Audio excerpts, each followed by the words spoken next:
What is up, my veggies? My name is VTR, and welcome back to another movie review. And today, we're going to be reviewing Scream 3.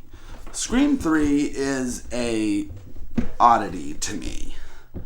Because Scream 3, to me, is extremely different.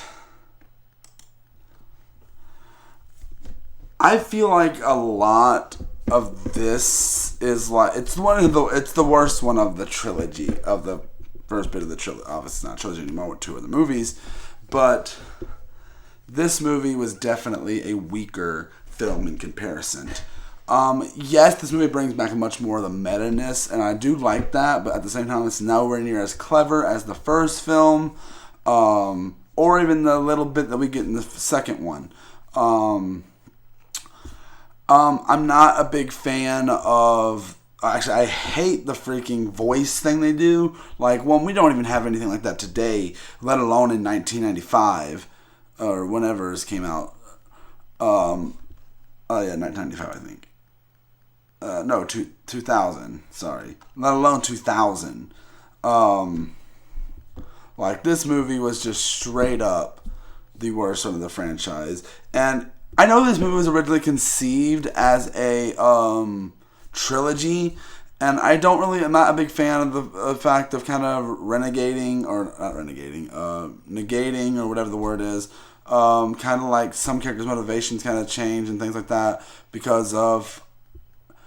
some movies can do it well. I just don't feel like it was done the best here.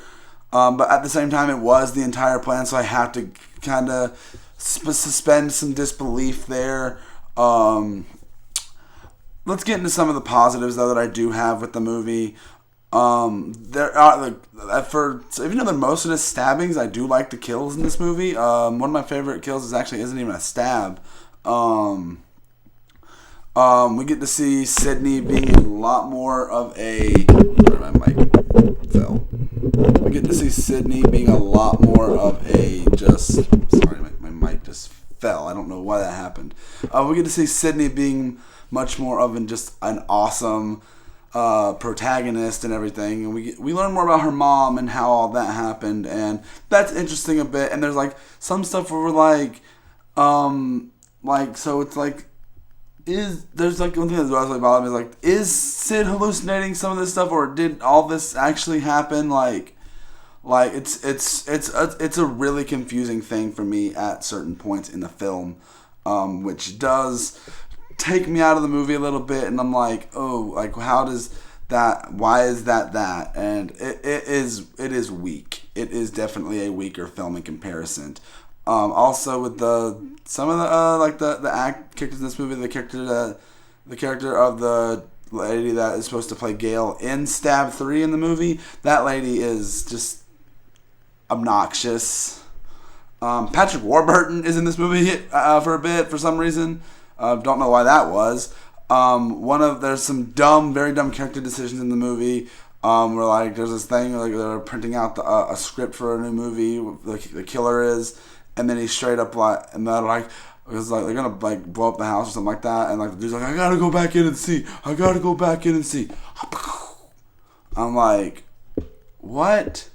Like that was really dumb to me, and some of the, I don't feel like it was like the shot. We're like, who is this guy? Like you kind of forget who this guy is a little bit because like one, he's not wearing his glasses, so but like, oh yeah, we don't know much about him until like all this stuff is revealed. So see, with the other ones, there's like some satisfying stuff here. And yes, granted, we don't know much about the killers in the first movie either. That much, we learn more about them later. But the killer his motivation is good, and his plan is done well as well. So I do think this is a better one than the last film. I do think he's a better. But there is one problem I do have. Like it seems that like maybe one point in the film that we're gonna do two ghost faces, but it doesn't go anywhere. Like it looks like there's two, because there's no way that he'd jump back and forth that fast. It's like you think he was there was two ghost faces, but there isn't. There's just one. And I'm like, that felt really incomplete with there not being a second one. And it's literally a just lesser movie, but I don't think it's bad necessarily. I don't really think it's a god-awful film. I don't think it's worse by too much, but I do think this is the weakest film of the franchise up to this point. And I'm very curious if Scream 4 will live up to this, to what I hopefully is, because I've been told Scream 4 saved the franchise. I only saw it once a while back, shortly, a couple years after it came out. So that's something that I'm very curious to take a look at and see how it is. And that's this movie. I have to give it the score on Rotten Tomatoes is a 41% from critics and a 37% from audiences. So the general consensus of this movie isn't good, and I'm gonna agree with that.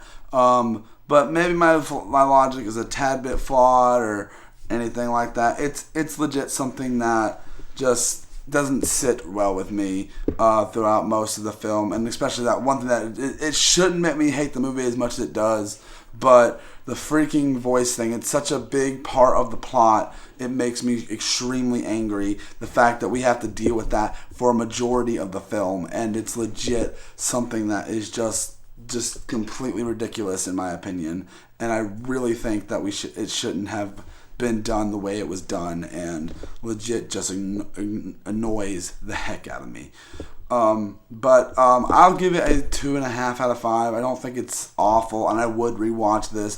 Just because I think a movie is bad does not mean I don't think it's unwatchable most of the time. But this is definitely on the lower end of the spectrum of the films, and I definitely would rank this as the worst Scream movie of the 3 that I've reviewed so far. But we will be reviewing Scream 4 probably tomorrow, and I'll be going to see the new one this coming Thursday. As of recording, it is currently Monday morning, and I will be going to see that on Thursday night. So I'm looking forward to that. So I hope you guys enjoyed this review, and I will see you guys in the next one.